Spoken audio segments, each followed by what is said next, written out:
வணக்கம். நம்ம இப்ப இந்த வீடியோல என்ன பார்க்க போறோம் அப்படின்னா, ரேஷியோ அனாலிசிஸ்ல ஒரு டிஃபரண்டான ப்ராப்ளம் தான் இப்ப இந்த வீடியோல பார்க்க போறோம். எஸ், ப்ராப்ளம் பார்க்கலாமா? Compute payout ratio and retained earning ratio from the following data. Net profit 10,000, provision for tax 5,000, preference dividend 2,000, number of equity shares 3,000, dividend per equity share 0.40. பாத்தீங்கன்னா இந்த ப்ராப்ளம்ல என்ன அசிடைன் பண்ண சொல்லியிருக்காங்க அப்படின்னா பே அவுட் ரேஷியோவும் அண்ட் ரீடைன்ட் ஏர்னிங் ரேஷியோவும் நம்மள வந்து அசிடைன் பண்ண சொல்லியிருக்காங்க. பே அவுட் ரேஷியோன்றது என்ன அப்படின்னு பாத்தீங்கன்னா நம்ம ப்ராஃபிட்ட எவ்வளவு ஷேர் ஹோல்டர்ஸ்க்கு பே பண்றோம் அப்படின்றது தான் பே அவுட் ரேஷியோ. டிவிடெண்டா பே பண்ணுவோம் இல்லையா ஷேர் ஹோல்டர்ஸ்க்கு ப்ராஃபிட்ட, அது வந்து எவ்வளோ பெர்சன்டேஜ் நம்ம வந்து டிவிடெண்ட் கொடுக்குறோம் அப்படின்றது pay out ratio. And retained earnings ரேஷியோன்றது என்னன்னா டிஸ்ட்ரிபியூட் பண்றோம் இல்லையா ஷேர் ஹோல்டர்ஸ்க்கு, அது மாதிரி டிஸ்ட்ரிபியூட் பண்ணாம பிசினஸ் எவ்வளவு பெர்சன்டேஜ் ரீடைன் பண்றாங்க அப்படின்றது தான் ரீடைன்ட் ஏர்னிங் ரேஷியோ. ஓகே, அப்ப இப்போ ஒரு ப்ராஃபிட் அப்படின்னு எடுத்துக்கிட்டோம்னா 100% வச்சுக்கோங்களேன்.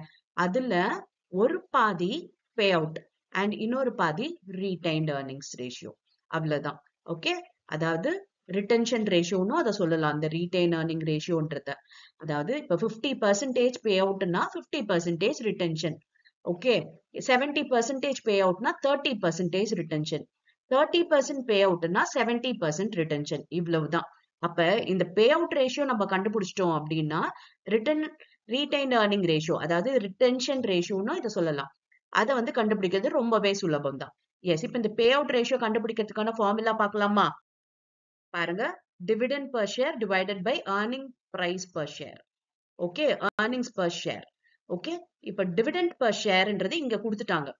Dividend per equity share 0.40. அப்ப ஏர்னிங்ஸ் பர் ஷேர் நம்ம கண்டுபிடிக்க போறோம். அப்ப ஏர்னிங் பர் ஷேர் கண்டுபிடிக்கிறதுக்கு ஃபார்முலா என்ன அப்படின்னு பாத்தீங்கன்னா profit available for equity share holder divided by number of equity shares.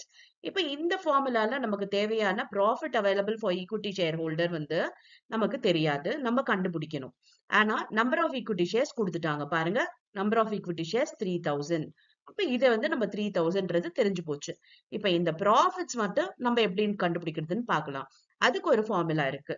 அது என்ன அப்படின்னு பாத்தீங்கன்னா நெட் ப்ராஃபிட் மைனஸ் இந்த provision for tax minus preference dividend. ஏன்னா இங்க கொடுத்திருக்கிறது என்னன்னா profit available for equity share holder தான்.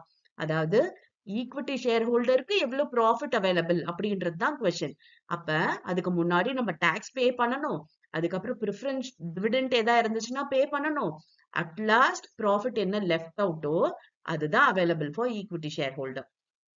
ஓகே, அப்படின்னும் போது பாருங்க நெட் ப்ராஃபிட்ன்றது 10,000. அப்ப அதுல இருந்து ப்ரொவிஷன் ஃபார் டாக்ஸ மைனஸ் பண்ணணும், அதுக்கப்புறம் ப்ரிஃபரன்ஸ் டிவிடெண்ட மைனஸ் பண்ணணும். பாருங்க.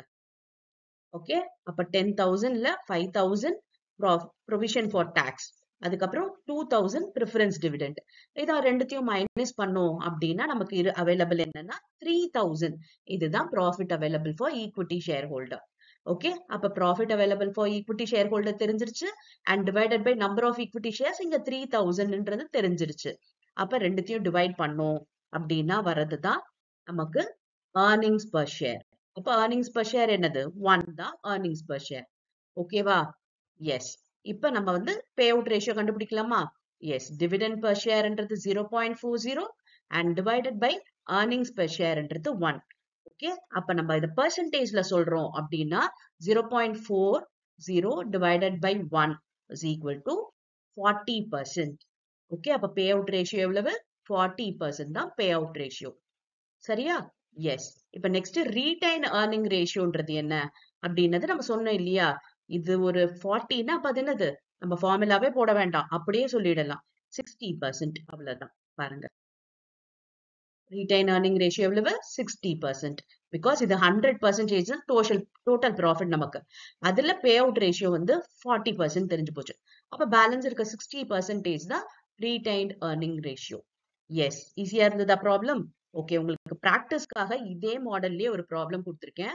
இந்த ப்ராப்ளம் ஒர்க் அவுட் பண்ணுங்க அண்ட் கமெண்ட்ல ஆன்சர் பண்ணுங்க. ஐ செக் யுவர் ஆன்சர். அண்ட் வேற ஏதாவது சாப்டரோ ப்ராப்ளமோ எதுலயா டவுட் இருந்துச்சு அப்படின்னாலும் கமெண்ட் பண்ணுங்க. அந்த ப்ராப்ளம்ஸ் உங்களுக்காக ஒர்க் அவுட் பண்றேன். Okay. Thank you for your patient listening.